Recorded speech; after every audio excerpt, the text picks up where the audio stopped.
here in the perimeter, there are no stars. Out here, we is stoned, immaculate. Hello and welcome. This is the C86 show. I'm David Eastaugh. As you know, we love a special guest. That is true. This week it's going to be a little bit different because I spoke to Julia Round to find out more about life, love, poetry and all the other groovy stuff.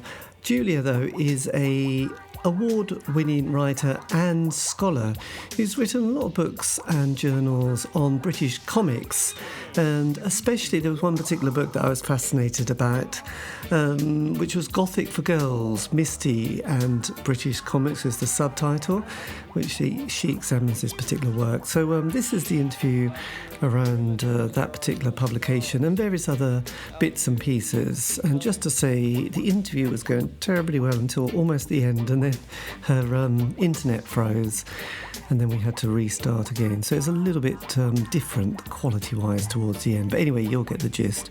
So after several minutes of interesting but casual chat, we get down to the exciting subject of the early formative years, both music and culturally. Julia, it's over to you.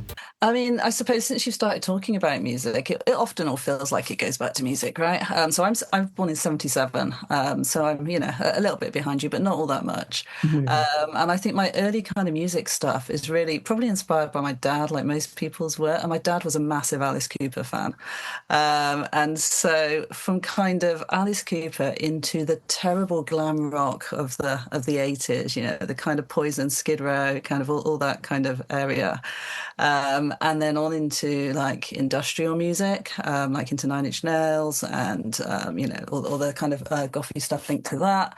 And then because I'm in Bristol, a kind of segue into drum and bass in my 20s and 30s. And for me, a lot of this stuff kind of got mirrored, I guess, in the stuff I was reading, like in the sort of late 80s, early 90s, for me, comics kind of had quite a big resurgence. We sort of had a lot of interesting stuff going on in American comics, in DC Comics. They're doing a lot of kind of dark fantasy sort of stuff under their Vertigo imprint. And thanks to my younger brother, that's kind of how I got dragged into comics, which then meant it was very strange when I started researching British girls comics, because I sort of only had these very partial memories of them. I'd sort of picked them up at jumble sales and at church, kind of church fairs and things like that. By the time I was sort of old enough to be reading them, they were almost sort of dying a death, those weekly comics. So they were very much a kind of sort of weird retro experience for me to pick them up and read them and research them. But I guess it's a long-winded kind of way of saying that my music and my comics reading and everything else has always sort of tended towards the darker, rockier side. Well, and I even managed to find that in girls' comics, ultimately. Yes. So I suppose between Alice Cooper and probably Nine Inch Nails and Marilyn Manson and that period, there's quite a strong link, isn't there? Yeah, that kind of horrible theatre of the absurd sort of stuff. I mean, it's all very kind of schlock rock performative stuff. I mean, I went to see Alice Cooper for the second time only about 5 years ago, and it's still enormous fun. I think it's still a hell of a show. Yes, well, absolutely, and it was probably 72 when he released Schools Out, and I still think there's a track he does called 18, which I still think lyrically is one of the greatest lyrics of all time.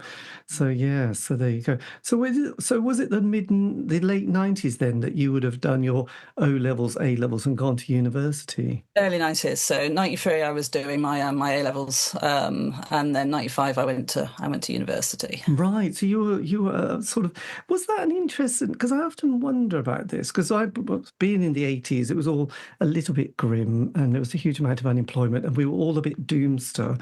So it's an unfortunate period in life, really, because, we had, the Thatcher years, and there was huge unemployment. There was kind of yuppies on one side, and everyone else had given up, and it all felt like terrible. So there wasn't much ambition. So it was a lot of unemployment, and people were just thinking, well, that's what I'll do. I'll just be unemployed for the rest of my life. But your generation would have had I would have thought a bit of optimism, because there was money sloshing around. We were on the dole a lot of the time, just scrounging and being sort of cheapskates, really. But did the 90s feel quite different to you?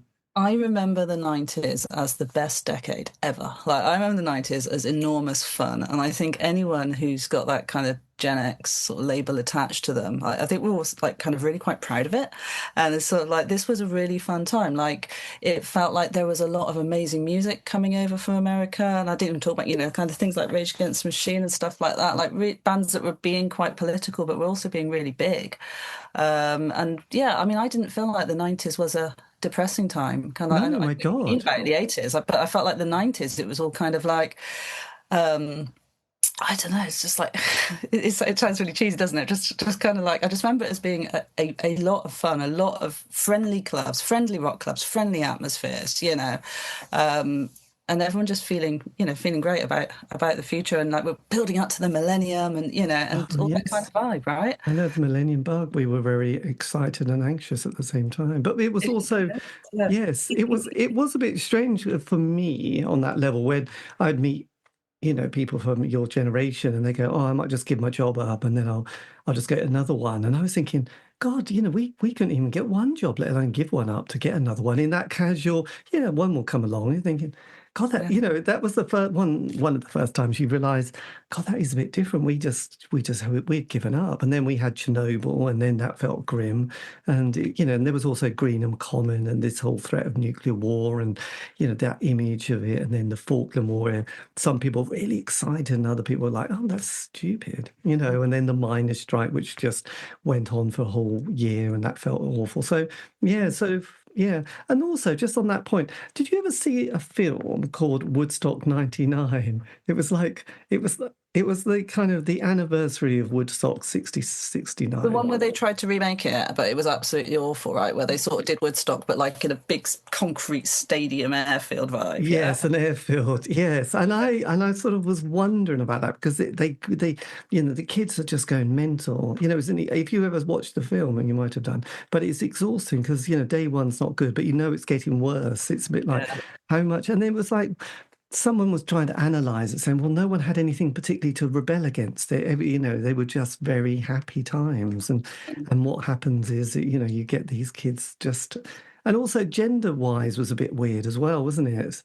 Because a Mm. lot of the youngish women were just also flashing their flesh to the world in a way that you think, God, they didn't do that in my day. It It was was a all, very confused time for for feminism and girl power and all those things, right? It was sort of fresh off the back of your sort of mainstream Spice Girl stuff, where I think we still hadn't really negotiated fully or fully properly managed to understand what it actually means to have some sort of ownership over your body and to do that properly. I mean, the Woodstock thing was kind of interesting. I don't know if I saw the film you mean. I've definitely seen some documentaries about it where I think I might have watched like the first part, and it's all gonna get worse. yes. Yeah, but I mean, they were very much putting it in the counterpoint to the original one, and sort of saying it could never have worked because it was in this terrible space. And I suppose when I watched it, it sort of made me think that I went to a festival called Phoenix in the UK Oh, yes. in the 90s, right? That was on an airstrip, and that was a fun festival. I saw David Bowie there. I was So, going to say, was that when Bowie was playing? yeah, right. Yes. And you Yeah, saw. which is crazy. Well, I would, but at least you saw him, and that's yes. All right. So then we had the Millennium and the Millennium Bug, which was all kind of exciting and a bit of an anticlimax. But then everything changed again, didn't it? Because then we had streaming, and then we had people downloading music, and the record industry that had been doing so fantastically well and were completely coked out of their brain because they had too much money and they didn't know what to do with it. And suddenly someone said, "I'm afraid the party's over," which obviously caught everyone out. So how did you then deal with the O years then as you launched your career? I mean, the O years it feels kind of strange to think of them like that because they don't really feel, 20 plus years ago to me. I suppose, what was I doing? I suppose, because I went to uni in 95 and that was in Cardiff. So that was another great place to kind of be for clubs and music. Really nice kind of underground rock scene with a couple of very long lasting clubs. Club Eiffelbach, that I think is still going and pumping out rock music every week. And so I was there till 98, and then I stayed for quite a few years longer doing a master's, and much longer than I should have done because all my friends moved away. And then came back to Bristol to do a PhD. And it was just lovely actually being back in Bristol at that point because Bristol's music scene was so much fun. This was the whole kind of sort of drum and bass, full cycle, Ronnie Size kind of period. Oh yes, and Bristol was Was fun. Goldie part of that? I don't know if Goldie wasn't part of that. I don't think Goldie had has gone off to London by this point, I think. But it was a lot of fun. Just like regular club nights every weekend. And Bristol is a really nice, really friendly, really good party town. So that was kind of like the first decade of the. And did you go to Glastonbury during that time? Yeah, so I started going to Glastonbury in the 90s. So about the time they put the fence up was about the time I started going. I had friends who went before and, obviously snuck their way in and so on, but that was never really us. And I've been to Glastonbury fairly solidly for about 20 years since, including with my kids most recently, which is a God, whole that's different vibe, but tons of fun. yes, well, absolutely. God, that's Yeah. so nice, isn't it? It's great, actually. I mean, I think it's such a large festival that it can be so many different festivals all at once. And I've had so many different times there. There's been years where, like, I've wanted to see everything that's been on the other stage, where there's just been a really solid kind of rock lineup. And then there's been years where it's been all kind of off in the circus and the cabaret fields and in Shangri-La and the after hours stuff. And then most recently with my kids who are very, very young, kind of just going, well, now I have a much smaller festival and it's limited to the kids field, the cabaret field, the circus field, the acoustic field, and maybe a little bit back of the pyramid, but not too much, and that's our little zone now. And yeah, just something different every time I go, something surprising, some random new band to see. Yes, well, absolutely. It's good to do. I sort of yes, I think the last couple of times I went, it was a little bit of a nightmare. I know it sounds completely pathetic, but getting out of the festival and then getting home back to Norwich and I think it just finished me off once where we left on a Monday quite early, but then realised that we got stuck. And then we realised that every car in front of us on the hills were going to have to go out before we did. So we got there at 8 in the morning. And I think left the festival at 5 in the afternoon. And Yeah. I was almost like, we were all everyone was going a bit insane in the queue. Yeah. And then you've got to get back to Norwich, right? Which is Yes. even worse. And it kind of blows my mind every year because like you see so many people there from like all over the UK. I'm much, much further, and I'm very lucky to be in Bristol. Once I finally get off that site, I've only got an hour. Yes, I know. Life is easy. But I'm like, wow, you guys have still got another 7 hours ahead of you to get back up to, up to the border or whatever. I know it's and people don't quite. They just you're just getting very old and boring. And it's like, well, true, I'm getting old, but it physically just is too much. There's a special hell of being sat in the Glastonbury car park, like you say, looking at the gridlock because no one's organising it. Really only at certain pinch points on the gate. And you're like, yeah, all these guys are going to have to move till my car can actually get down there. We always left very late. Like we always did a full Wednesday to Monday Glastonbury. Right. Super late. We'd be the people security going, you've really got to move your tent now. And we're like, I know, man, but the car park's very busy. Well, I can't get the memory of that was that on the hour, every hour, we would just move one car ahead and then stop. And so you just sat there and then every half an hour, everyone would blow their car horns and just go. Their horns look bit just to, just to and then it's like, okay, anger. sit there. Oh, look, it's on the hour. And we just, all right, now we stop. And it was like that. And so it is a little bit ensconced in my poor little brain. So anyway, but it's brilliant. And I think, having festivals. Anyway, from the Felix, which was probably, yes, David Bowie was very good. So then with your PhD, was that based on comics, by the way? It was based on comics, yeah. That kind of was inspired by a lot of the DC Vertigo comics I was reading at the time. I became really interested in the idea that they were sort of reworking a lot of very classic genres. They were kind of, bringing in horror, they were bringing in dark fantasy, they were bringing in a lot of myth and kind of weaving all this stuff together. So it was sort of a literary approach to trying to analyse what they were doing, really. And yeah, it took me about 6 years because I was doing it part-time. I was lucky enough to do it at Bristol, and my supervisor was a pretty big professor of Gothic literature, so it became very Gothic along the way. We started focusing a lot more on the kind of the horror themes and the uncanny stuff that was happening in those comics. And yeah, it all kind of came together. That was about 2006, I think I finished that. But for me, it was really just a really good opportunity to write about the writers. So a lot of the writers for DC Vertigo were British. They'd gone over to work in the American industry. They'd previously worked on like 2000 AD and those comics, and then they were sort of headhunted by the American guys to kind of inject some new energy, I guess, into some of the DC titles, and then some absolutely stunning art combined with that from artists, that were American and from all over the world. So that was kind of what drew me to those comics, I think.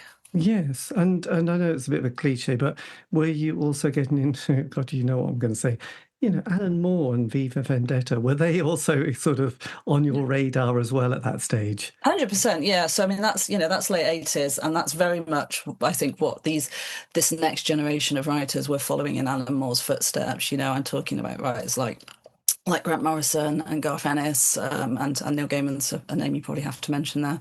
And I think they were all seeing what Alan Moore had done in British comics and wanted to do the same thing. Yes. To lesser degrees. Yeah. And then, so when did Misty come part of on your radar? Because this is a comic that was out in the late 70s, wasn't it? Yeah. So, like I said, I had my entry to comics. If anyone had ever asked me, I would have said I started with DC Vertigo. Like when I was younger, I read a few comics, but there wasn't anything I read avidly. For me, that was where I sort of started picking them up. But after my PhD finished and I published a book on Gothic in comics that sort of grew out of it, I was looking around for something to do, and I started thinking about the girls' comics and the children's comics that I did remember, because I was teaching stuff on children's literature at the time, and I'd become quite interested in children's horror, of which there is obviously quite a lot, going back quite a long way. And one thing that kept coming back to my mind was this memory of this single story that I'd read in this girl's comic when I was much younger, that I'd never really forgotten, that sort of gave me nightmares as a child. And it was quite a simple kind of story. Anyone who knows me has heard this already, but hopefully this isn't going to be the case here. It was quite a kind of simple story. It was a little story about a teenage girl. She wasn't very pretty, and she was getting picked on all the time at school. This obviously resonated quite a lot. And she found a magic mirror, and she was told by the woman who gave it to her that if she looked into it every night and she followed these instructions precisely, it would make her more beautiful. So she did, and she becomes more beautiful and more popular. But as that happened, as is so often the way, she also becomes kind of vain and mean and spiteful and loses her friends. And then one night she does something wrong with the instructions, and then when she wakes up the next morning, her kind of face that has become so beautiful is all kind of shattered and melted. And there's this final line that kind of says, "How would you like to wake up every day like this?" And that's the end of the story. And I read this when I was about 8, and it scared the holy hell out of me. And I threw the comic away, and I didn't read comics for a little while. And I just kind of thought, when I was casting around for this children's comic stuff, and this was obviously, now we're in a post-internet age, so I'd sort of looked for it every so often with random Google searches, and I was like, I should really try and find that story. There's tons of stuff at the British Library. I should really sit down and have a really good look for it. I know I've got the name of a few comics that I think it could be in. And so that sort of became my mission. And Misty was a good starting point for that, because it was a girls' comic that people remembered really, really well. Its fan base remembered it well. There was a Facebook group about it. People were really sort of clamoring for it to be re-released, and people who had read it really remembered it. So I went to the library and started reading all the binders in the British Library. There's 101 issues of Misty, and I found it. So what's that story called? The story's called Mirror Mirror, and I don't know who it's written by, but the artist is a guy called Isidri Monet, and he also did a lot of work for the Warren comics in America, the Warren horror comics, and he did not tone down his artistic style much for this at all. And when I found it, it's only a 4-page story, because Misty was like this anthology girls comic. It's all black and white. It does short 4-page kind of shock horror stories and longer serials, as well as a few other little features.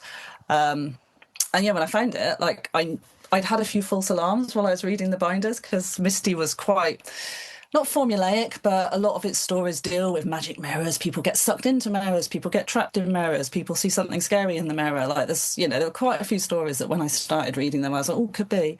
This one, as soon as I started, I was like, this is it. It was almost exactly as I remembered it. Except the final line was even better. The final line was, how would you like to face yourself every day like this? And I was like, oh, this is so good. Like it ends on this kind of pun, and it's just a fantastic example, I think, of sort of childhood horror and the impact that can have. Yes, God, and you got it in this book. Actually, it is a very short story, isn't it? Yeah, it's not the best story of Misty, even I would say. I can kind of step back and say that obviously it's really important to me. I can see why it had a bit of an impact, but it's very emblematic of the sorts of stories that Misty told. Misty was very good at doing these kind of 4-page, what I would just call like vicious cautionary tales. It generally has a heroine who will do something wrong, be it, I don't know, shoplifting, eating too many sweets, lying to someone, stealing something, and then there will be a hefty dose of poetic justice at the end of the story for this, great evil that they have committed, or sometimes this very minor slip that they have made. Yes, my God, it's like a bad version of Dorian Gray, really, isn't Right? it? Yeah, this one totally. And I think that's kind of what freaked me out about it. It's not like she went back to how she was before. Like she had this beautiful kind of face, and then she's in the story, she slams the door and the mirror breaks, and that's what happens, and her face sort of shatters and breaks. It's very kind of EC horror comics, these big American horror comics of the 1950s, I think, as well. The EC motto was always very much like, we know who the villain is, and the villain will get it how he gave it. They were heavy on their poetic justice. So I think it's got a lot of edge of that about it too. Very immersed in those comics traditions. Yeah, so it started in 78, 70, 77, 78. So what was the general comic of the time for young people at that sort of mid-70s point? How does that sort of fit in with what was going on in the newsagents and with people at the playground? Yeah, it's a really good question. I think so. British comics for girls, to do a very brief kind of potted history, sort of begin in earnest in there's story papers for girls at the start of the 20th century, but they're text story papers, and then a lot of them get kind of cancelled around the wartime. They're the first thing to fall to paper shortages and so on. And then in 1950, a text story paper, School Friend, gets revived by its publisher Amalgamated Press as a comics story for girls, and it is like wildly popular. This means that, excuse me, straight away rival companies come into the marketplaces. Within a couple of years, there's 3 comics, there's School Friend Girl and Girls Crystal, all kind of competing for this readership. And I think something crazy like 86% of girls are reading these comics at this point. It kind of sets the pattern for what I think the girls' comics industry, and the boys, but I won't talk about that so much, how it goes. It becomes a very competitive marketplace with lots of publishers coming into play, releasing titles, trying to drive it forward. There's a big boom of romance comics in the late 50s that goes on into the 60s. This sort of thing lasts for about 10 years. And then there's perhaps a move towards much more everyday girl sort of comics, so kind of sort of kitchen sink drama, something that looks a bit more cheap and cheerful. Yes. And by this point in the late 60s, early 70s, you've got DC Thompson, the publishers up in Dundee, and you've got Fleetway, who've been bought out by a big company, IPC in London, and they're kind of doing this back and forth thing where they're just kind of trying to outdo each other on price, on excitement, on the next big thing. This is where you get kind of really big comics like DC Thompson have Jackie, that has grown out of the romance phase. I mean, Jackie ran for like decades, and was selling like 1 million copies a week at one point. It's an exceptional comic. And I read Jackie when I was, younger in the 80s. Again, I didn't really think of it as a comic by that point. I thought of it as a magazine, perhaps to do with some branding, I don't know. But it did have photo stories in it. But anyway, and I think Misty comes at the end of all this kind of back and forth, at the end of the 1970s. And what's happened happened is in 76, DC Thompson up in Dundee have released Spellbound, their attempt at a supernatural mystery comic. And supernatural stories have been really popular in big comics like Tammy, like Diana before that. So they go, well, how about a whole comic like this? Spellbound lasts for 69 issues. It's not as good as Misty, and I am biased, but I think that is also objectively true. But it gets axed because it's simply not making enough money. Coincidentally, just a couple of months before Misty appears at 78. And so I think Misty was probably almost certainly directly inspired as a competitor, as a way to hit Right. back against Spellbound. Misty is published by Fleetway in London, but it goes so much further than Spellbound. And I think these cautionary tales are kind of part of that, whilst also kind of fitting into the general vibe of the 70s. Yes. Because you talked a bit about the 80s as this sort of, depressing time of unemployment and so on. I mean, the 70s, had that sort of you're not safe kind of vibe attached Oh to it. yes, well we grew up with those kind of public information Right? films, Yeah. which all featured things like a fridge in a wood, and Yeah. say be careful, if you get in there you will not be able to get out. And we were very worried about quicksand as well. There was always quicksand. Like And these irrationally worried. yes, it was like quicksand's going to kill me, and it was just a lot of those kind of Yeah. like creepy figures around to say just be very careful. So again, I've had this conversation recently about things that freaked us out when we were young. But, you'd catch the news. And mine was there was the Black Panther was this character that appeared on the news, and he was killing people. And I remember not being able to sleep without the light on. My mum saying, "I don't think he's gonna be here." But and then somebody else went, who was a few years older than me. There was a different character that had been murdered, and these two people, separately, conversations that I had quite recently, both remember this young woman who had been kidnapped by a person, but she'd had somebody, he'd put a rope around her neck and she'd fell over or fell off the bed and just was strangled and died. And they both remember the woman's name, and they were both still haunted by it. So we all get those kind of moments where you watch, the news is on, your dad hasn't quite got in front of it to turn it off, where you suddenly see either starving children in Africa and thinking, what the hell's that, when you're 8, or some horrible murder. And I think, and those public information films about rivers and creepy figures, Those public information films were brutal. Like, we watched them in school. I remember being sat down to watch them. One's about playing on railway lines where, your feet will get cut off by a train, like getting electrocuted by if you throw your frisbee into the pond and so on, right? Like, and the kite, yes, the famous. God, yes, and like Apaches, where all these children on the flight, someone drowns in slurry. I mean, this is like horror film level of slipping into some horrible death. Yeah, I know. So and also politically, there was this kind of revolving door at Number 10 and the 3-day week and the miners' strike, and the famous Ted Heath speech where he says, "I'm really sorry, I'll be completely honest with you," which no one would do now, but your Christmas is going to be rubbish, so forget it. It was a great, it's like, wow. And Jimmy Carter was also being honest, and that was a disaster.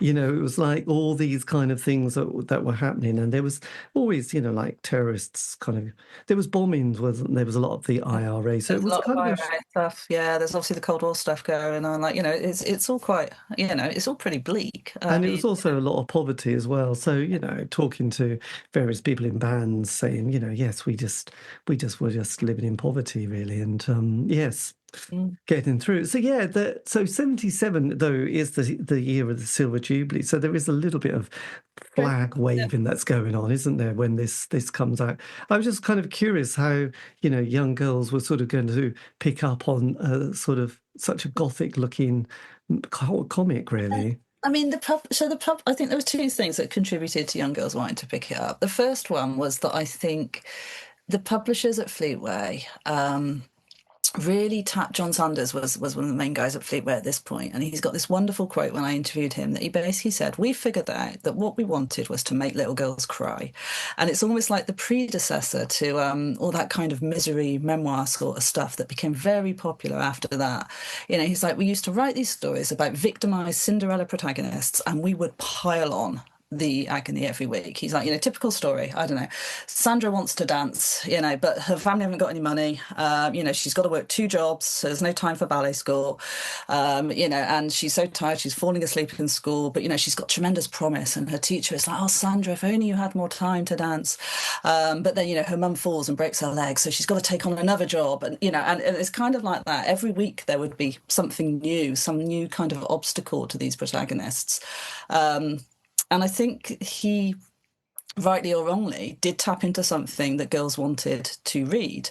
I don't know if he was right about it kind of being, we want to make little girls cry, because another comic scholar, a wonderful lady called Mel Gibson, has done a lot of work on how girls remembered these comics. And the interesting thing she found was that they didn't read these people as victims. They read them as like survivors. They read them as kind of like, it doesn't matter what happens, Sandra's going to dance, and every week, something else pushes her back, but she keeps on kind of trying. So they read them as kind of like, as heroines, as people who were just kind of fighting all the time. The other thing I was going to say that the publishers of Misty in particular did to try and make it appeal to an audience and to the parents who might have been buying it for these girls as well, was they didn't really make it look like a horror comic. They framed it very much as a Gothic mystery story paper.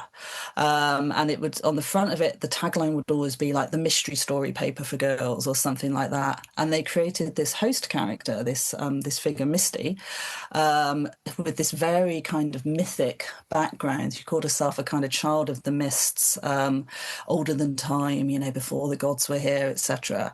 And she would bring us these stories, and they had her drawn by a very, very talented and relatively famous comics artist, Shirley Bellwood, who was also a portraitist. And she's this kind of beautiful new age witchy figure with like this long flowing dark hair, and she appears on well over half the covers of the issue. The other half kind of being just, recolored kind of pages from the stories or stills from the stories. But I think she was a massive draw in kind of attracting girls to this comic and in making it look more like classic Gothic literature, perhaps, than, cautionary tale, pow shock girls comic. Yes, it's kind of interesting at that time, because I suppose we grew up with kind of Bewitched, didn't we, and Carry On Screaming, and these kind of interesting sort of, I don't know. And who was the other monsters, wasn't it? That was the other thing. So these kind of rather extraordinary looking characters. So I guess, I don't know. I think she kind of taps into this sort of post-pagan kind of 60s kind of vibe, this kind of the good witch, the white witch, this new age sort of figure. And she's she isn't a witch, Misty. She's a very sort of companionable figure. She writes these. She does the introductions to each comic. It's an inside front page, where it's always a black and white line drawing by Shirley Bellwood of Misty standing kind of somewhere, on top of a cliff top or in a churchyard or in a forest with a hand trailing in a pool, and it's got this hand lettered in kind of calligraphy, sort of few sentences of welcome, and it's always kind of welcoming readers with quite a lot of alliteration. To come to her realm of the mist. She's put more spine-tingling stories for your shudder-making delight or whatever. And then she always signs it, your friend. It's always kind of like, don't worry, you'll be safe while I'm with you, your friend, Misty. Right, so people really could relate to her. Yes, that's quite interesting. Beautiful kind of big sister, lovely kind of Gothic protecting sort of figure. And it's very much a kind of invitation, I think, to kind of enter the comic, to travel elsewhere, and to read these stories that she has gathered for you. Yes. So was it a weekly publication? And so did they have was there any continuation of stories from one week to another, or were they always very separate then? No, so there was continuation, but not like the other girls' comics. So some of the other most famous girls' comics, like Bunty, for example, has like the 4 areas. It runs for like 4 decades, and it's the same characters across the whole thing. Misty had serial stories, but they average about 10 episodes. So typical issue of Misty, it's an anthology comic, it's 32 pages. You get maybe sort of 3 one-shot stories, these kind of horrifying cautionary tales. You get maybe 3 installments, again in 4 pages, of one of the serials that is running. You get a welcome from Misty, you get a letters page, you get a horoscope, you probably get a text story, a prose story. Nice. And most of that is in black and white. The center pages are in color, the front and back cover are in color. It's all on very low quality paper, as you might expect from comics of the 70s. But it was kind of giving you maybe a bit more quality than you would have got from some of the other ones, because its other major innovation was to do the stories in 4 pages, not three. So Right. the British Girls comics before that, you're getting things in 3 page installments, which is very tight to try and do a My series. God, that is a lot to get in, and Yeah. they're all quite grim, aren't they? These stories, because you've got the gravedigger's daughter. Yeah, they're all Yeah. pretty grim. They're all pretty gothy. They sort of do this weird mix of contemporary supernatural, where like they're set in a recognizable sort of 1970s, and someone will discover, I don't know, some sort of magical item that will turn their lives upside down or whatever else. But they also do a good line of kind of historical stories, set in the London's plague, or with ghostly highwaymen, or something like that. So they do kind of blend this present day and this past together. Yes, because I mean, I'm just amazed, like the Black Widow or the Body Snatchers, and all these stories. It just must have. And what was the kind of the age of the reader? Was she about? I say she was about 15 or 16 then. Really vast, actually. So I did a bit of research based on the letters page, and people are traditionally quite skeptical about letters pages in girls' comics. But everyone I spoke to involved in Misty was like, we didn't make up the letters. We didn't have to. We got tons of letters, like every week. So the youngest reader I found who'd written in was, I think, 7 or 8. Right.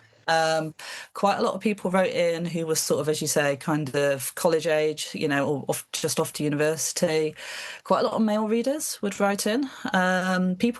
Girls would write in as well to complain that their family was stealing it. So, like, my gran steals it. She loves Misty. So we're talking 7 to 82, I think, is what I've deduced from the letters page. I think your average readership is somewhere between 12 and 14, 15, maybe, I would guess, based on how the stories are pitched. They're very, sort of based on, if we go on the assumption that the protagonists in these stories are a year or two older than your readership, that often seems to be how it works. Because the artwork is beautiful, isn't it? From Amazing. looking at your book, it is just incredible pieces of art. I mean, it reminds me slightly of Robert Crumb, I suppose. That kind of detail and sort of quality. And it is kind of like you could frame a lot of those pictures, couldn't you, actually? You could, and they're amazing. And so I think Misty, it's produced by, I say, it's a Fleetway comic with a very small editorial team. You only have 4 people kind of running the show as the editorial team of the comic, but the majority of the stories and almost all the artwork is done freelance. And like a lot of the British comics of the time, it drew a lot of its artists from Europe. So a lot of artists from Spain and Barcelona. And David Roach, who is a fantastic comics historian, has written quite extensively about this. He's got a book called Masters of Spanish Comic Book Art. And he's sort of hammered home the point, and I think he's absolutely correct, that these artists aren't being used because they're cheap. They're being used because they are really very good, like really exceptionally good. And they convey so much in what is effectively black and white line drawing, in short 4 page stories, and they've got a real punch. I think it's fair to say. Yes. So when you went to write the book, this came out 7 years ago. How long did it take to put it together? Because it's a colossal piece of work, wasn't it? Yeah, I got really sucked into it. So when I said, I thought, oh, it's fine. I'm just going to go to the British Library and I'll find my story, and that'll like tick something off my personal bucket list. And maybe I'll write a couple of articles about it. Something on British Girls Comic, that would be nice. Yeah, I got massively sucked into it. I think I spent about 4 years, 4 years on it, I would say. I was lucky enough to I think I got a semester off of teaching at one point, which it would be unheard of in universities now. Yes, God, that would be... Yeah. But yeah, and I think the problem was everyone was so willing to talk about it. Everyone I met wanted to talk about it, and it was like a little daisy chain of finding more people. It was one of the first big pieces of like investigative cultural. Well, yes, I know you. Yeah, and you've done your graphs with your happy endings, bad endings, and all sorts. Actually, that's fun. You must have loved your data analysis here. The data analysis is not for everyone, but I think if you do lit crit, there's often an accusation that you've just sort of cherry picked your examples. You know, you've Yes. kind of gone, right, these are the ones that I thought were interesting because they are gothic and horror. And look, they show gothic and horror. So the advantage of having something like Misty, where I've got all 101 issues in front of me at the British Library, is you can do something quite systematic, right? And you can say, yeah, okay, so people remember that it has all these horrible cautionary tales, but actually does it? Yeah. Right. And so it's the lure of having a manageable corpus of stuff, I think. And yeah, it wasn't something I'd done tons of before, and I probably was a bit heavy-handed with the graphs, but also it's kind of fun to Yes. see, and to complement what you're, the kind of thematic analysis you're doing with, look, here's some real numbers to show you that actually this does occur an awful lot. Like the number of environmental stories in Misty, I don't think people remember it as an environmental or activist comic, but when I ran some numbers and did some analysis of it, like there's a vast proportion of the tales that are all about kind of animal rights or veganism or kind of early climate change kind of stuff. Yeah, it's all there, and that's not how people necessarily remember it, but it's a significant proportion of it. And it started me thinking about girls' comics as activist comics, which again is something that I don't think many people have ever really, put together or worked on. Did So you interview many other readers of Misty? I just wonder if you managed to sort of track down many people who sort yeah. of had read it and sort of what you found from their memory and what they felt about the importance of it. Yeah, so the main people I interviewed as readers of Misty were people who had produced fan sites about it. So people who were kind of had been calling for its return and had done a lot of work kind of posting about it. And that was mostly because Mel Gibson, who I mentioned just now, had already done her reader's study on British girls' comics at that point. Right. And although hers wasn't just about Misty, she did ask people about Misty. And, people who had read it remembered that character super well, and kind of said, ranging from things like, I wanted her to be my big sister to I fancied her like mad. People remembered it very clearly. So I did less of the reader analysis because I felt like Mel had done it, and more of the let's try and track down these artists, these editors, these writers, particularly the editors, actually, because the editor role for the British Girls comics was so important. You had this team of, an editor, an assistant editor, an art editor, and an art assistant. They were the people that put this comic together every week. The editor and assistant would probably write some of the stories, and then the art editor would design all the layouts and so on, and put all the artwork in as it came in freelance, and the art assistant would just sort of touch up everything that was needed. But they never really had their names on these comics. I mean, no one ever really had their names on these comics at this point at which Misty is coming out. Credits were not really a thing. They had been tried and taken off and would come back again in the 80s. So try and track down these people and kind of say, look, your vision is what shaped this comic. Finding these people became really important to me. Yes. To hear their side of what they thought they were. And were they amazed when you turned up and said hi? Were I they like remember. surprised, or were they kind of like, oh, I've been waiting for this? No, they were absolutely, they thought it was crazy. I remember talking to Jack Cunningham, who was a lovely Scottish guy, very old by the time I spoke to him. He didn't even want me to put his actual age in my book, because he said he felt he was older than the people he worked with while he was at Fleetway, and he really didn't want me to put it in them. So I didn't. Yes. He was just like, I was like, I'm writing a book on Misty. He was like, a book? You'll never get a book out of that. So yeah, he was a lot of fun. I spoke to him on the phone for an hour or two. And yeah, managed to track down like his art assistant. The assistant editor, Bill Harrington, sadly died, but I spoke to Wilf Prigmore, who was one of the people involved in creating it, Pat Mills, who was obviously a big name involved in making it, in coming up with the idea at the start. And everyone was just so generous with their time, and they would always cut, and at the end of it, I'd always kind of say, so who else do you think I should talk to? And they'd be like, oh yeah, I'm still in touch with blah, blah, blah, yeah, I'll Right. pass a message for you, I'll pass them your phone number. And so it's, this beautiful sort of daisy chain of people. And I think the people who worked on these comics, like they churned these comics out week by week. It's a colossal pace and a colossal amount of work. It's a Yeah. colossal amount of talent and a colossal amount of material when you look at it now. And it's all stuff that I'm just so glad I got to talk to so many of them, because it's all just getting forgotten. Otherwise, there's stories that we are getting to the point where, particularly with the writers, because things weren't credited, we don't know who wrote these comics, and we probably never will, because Yes. no one keeps their scripts. It's hard to identify a writer as opposed to an artist. So yeah, lots of information sliding away around the God, edges. that's amazing. I know. I'm still boggled with all your graphs, actually, and your sort of archetypes of sort of So many graphs. yes, ghosts, It's not all graphs, witches. David. No, God, there's not. It must have been. Did it feel overwhelming writing this book? Because it is such a colossal piece of work to sort of analyze and develop. Oh, I think you're frozen, actually. No, you're frozen. Do do do do. Oh, hello. Oh, I think are you still there? You froze for a bit in mid sentence. Can you hear me? Do do do. Oh, hit pause.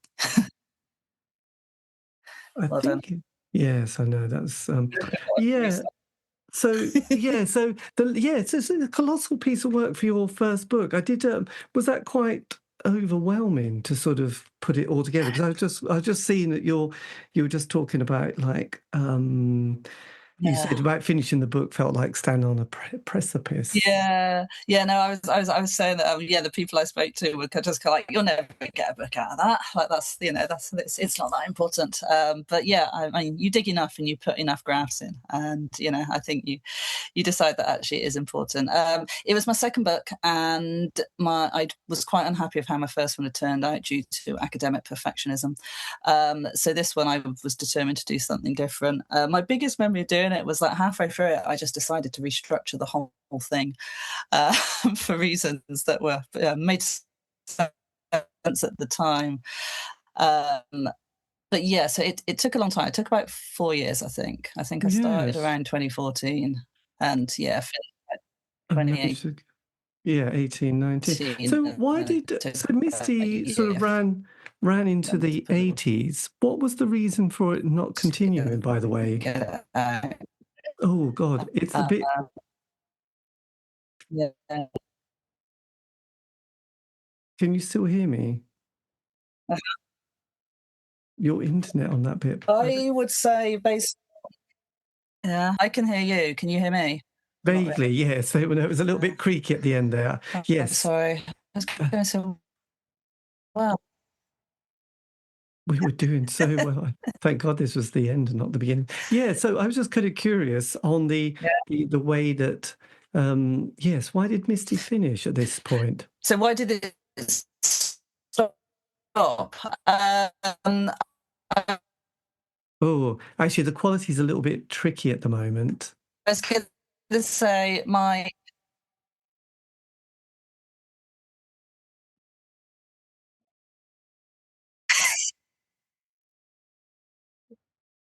New. Actually, you're still slightly cracking up. considered. I know. I hear. Brilliant. Okay. Yeah. So, Misty, I Yeah. mean, obviously, you mentioned at the end there about childhood. Oh, yes, so sort of a period of otherness and uncertainty. So, obviously, it captures a sort of zeitgeist moment for a lot of people. So, why does it sort of come to an end? Because it is kind of quite an extraordinary piece of work. Yeah, so I say my considered academic opinion after lots of research is the publishers got greedy. And perhaps a more generous way of saying that is that the companies were structured such that they had to get a vast amount of profit out of each comic in order for the upper management to consider it profitable. So they cancelled a lot of titles that were doing very well. It was still selling hundreds of thousands of copies a week, as I understand it. But there was a sort of change to how Fleetway ran their finances that meant that every title had to make a profit every week. It wasn't like you would amalgamate all the money it made from the annuals and the merch and so on. It had to make a profit as an individual thing, and then they outsourced I think some of their printing or something like that. So that was stuff that got counted against them. So what they would basically do to try and make more money was when they felt like a title was faltering, and the titles did not have to falter very much for this to happen. They'd merge them into another title, and so they'd do this thing that everyone remembers now very facetiously as great news for all readers. Your new comic is going to be, next week it will not be Misty anymore. It'll be Tammy and Misty. And of course, this is like the death of Misty, because Misty does not fit with Tammy at all. Tammy is kind of like working classy sort of dogged survivor stories. It's not that supernatural particularly. So Misty merges into Tammy, and for the first few weeks Misty is still there sort of as the host of an individual story introducing it, and then she just sort of fades out of view. And this happened with loads of comics, and of course it's not a great marketing or sales strategy because it doesn't really please anybody. You merge your comic in, you aggravate the readers of both comics. Tammy readers get less Tammy, Misty readers get less Misty. And so you artificially inflate your audience for a few weeks, and then everyone drifts away because they're just like, well, this isn't what I wanted. I'm not a Tammy girl, I'm a Misty girl. It's sort of slowly drifted away. Yeah, because you managed to track down a lot of the people who created it, but was it Shirley Bellwood you mentioned? She was the one that you almost interviewed her, but didn't. Almost interviewed her. Yeah, I was set to interview her at the British Library, with an audience. So it was going to be a conversation with Shirley Bellwood and Pat Mills, and it was right at the start of my Misty research, and I was woefully unprepared. I'll be honest. Unfortunately, she was too ill to come. So I never got to meet her. She's an amazing artist. I did go and chat with her, some really close friends of hers afterwards, who showed me tons of her work and told me loads about her, and showed me kind of sketches and portraits that she'd done. The one thing I don't know if I mentioned was that she based Misty very much on herself. She was like a very dramatic looking woman.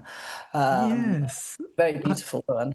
Yeah. I saw those photographs that somebody had taken of her, and it was like, wow. And has she passed away now? Yeah. So quite some time ago, not that long after I was set to interview her, just a few months. I think it's very sad, but that's kind of what's happening to a lot of the creators, the editors, the artists, the people who work at that age. But it was quite interesting because in that little moment of, internet excitement, I was just looking at the work of Pat Mills, whose work went on to do other things. And suddenly I had that kind of flashback because when I met my partner in the late 80s, early 90s, she was into comics. And to be honest, I should have said I slightly missed the whole world. But she was into Crisis, and he did Crisis. Okay. So that was her go-to comic, her kind of.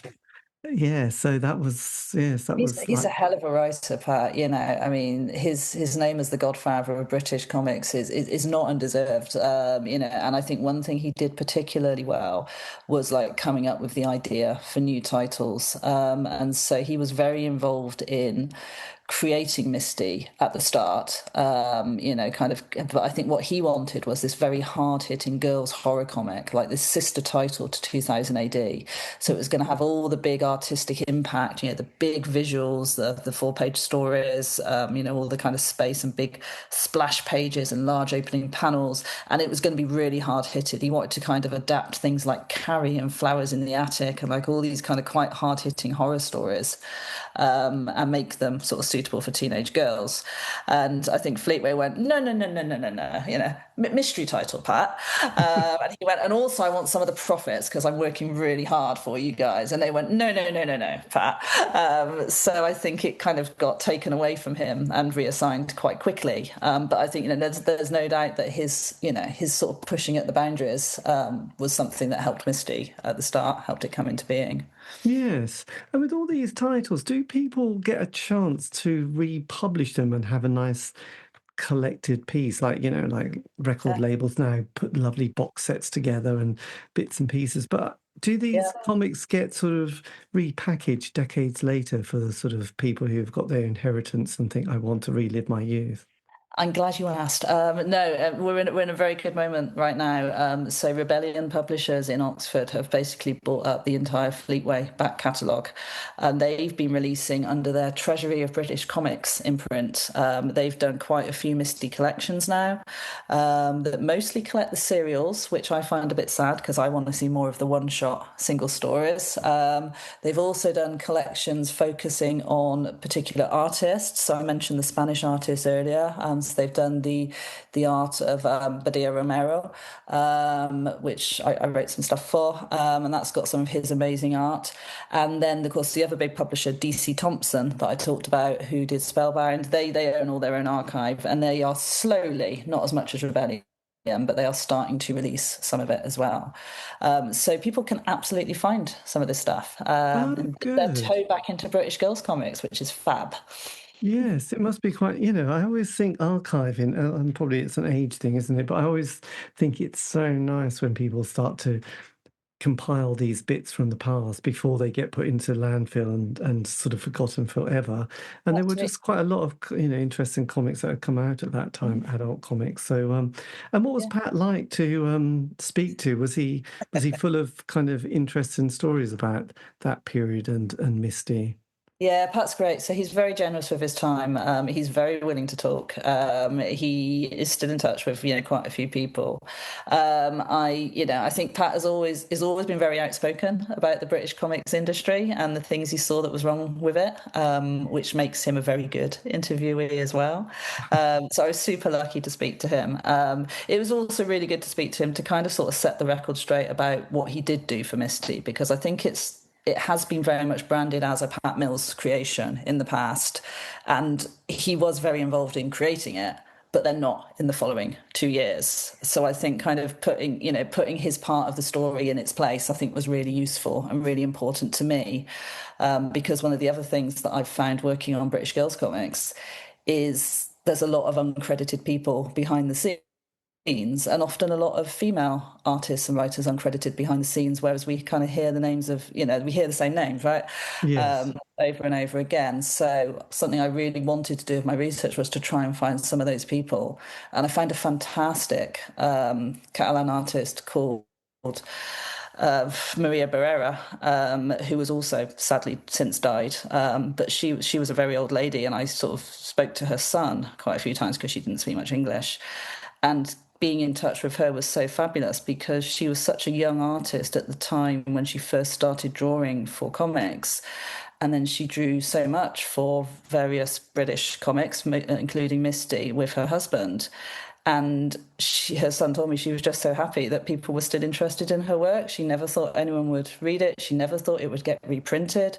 When Rebellion did one of their big Misty collections in France, we got a copy sent to her. And yeah, it was just great to kind of have her name back on that stuff, because as I say, people weren't credited with the work they did at the time. My God, So, yes. really good. Well, that's such a nice bit, actually. And then, since doing the book, have you got any new projects on the horizon that you're working on, or anything?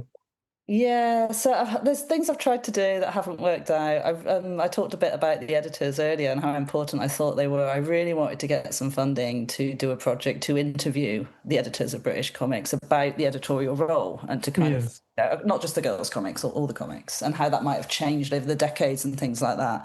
Unfortunately, it was not deemed worth funding, which was a shame. At the moment, I'm working on something with a colleague of mine, Paul Fisher-Davis, about dreams in British girls' comics. Dreams, prophetic dreams, curses, what sort of role they play in the story. I'm quite interested in how it intersects with how we treat kind of teenage girl characters. Are the girls who have the dreams believed? Are they not believed? Are these warning dreams, and so on? Paul's very interested in how they are visually conveyed. Like, is there sort of a modality of truthfulness, where perhaps different aspects of the page are being used to suggest that this is true and this is false, or whatever. So we've been working on that together, but that's in its very early stages. Yes. Yeah.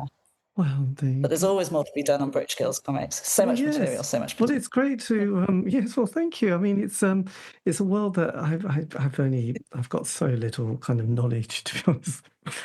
But yes, it's always. But I do love when you discover something and people who are passionate, because then you kind of have a doorway into it, don't you? And manage to have a little look and sort of go, oh, blimey, I completely missed this. But at the Good. time, yes, I would have been.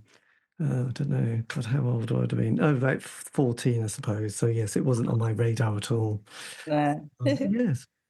It could have been. And maybe it will be now, you It know. will be, yes. Well, I'm now going to be really curious about, yes, well, sort of seeing Pat's name and Crisis and Misty, but also I do love the sort of the artwork actually in those stories that you've got, because they're very accessible, aren't they? Being 4 pages, you can't go, Absolutely. you can't Yeah. go wrong. But also your book is incredible. So thank you ever so much for sending that through your PDF. You're So, welcome.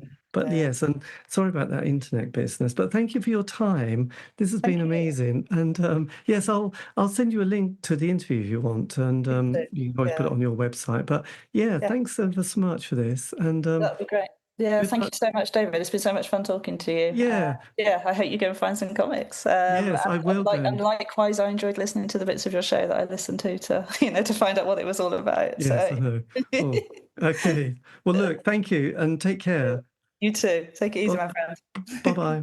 Bye bye. That was me in conversation with Julia Round, talking about her cultural life and life in comics and all various bits and pieces. This has been the C86 Show, David Eastaugh. Have a great week. Stay safe.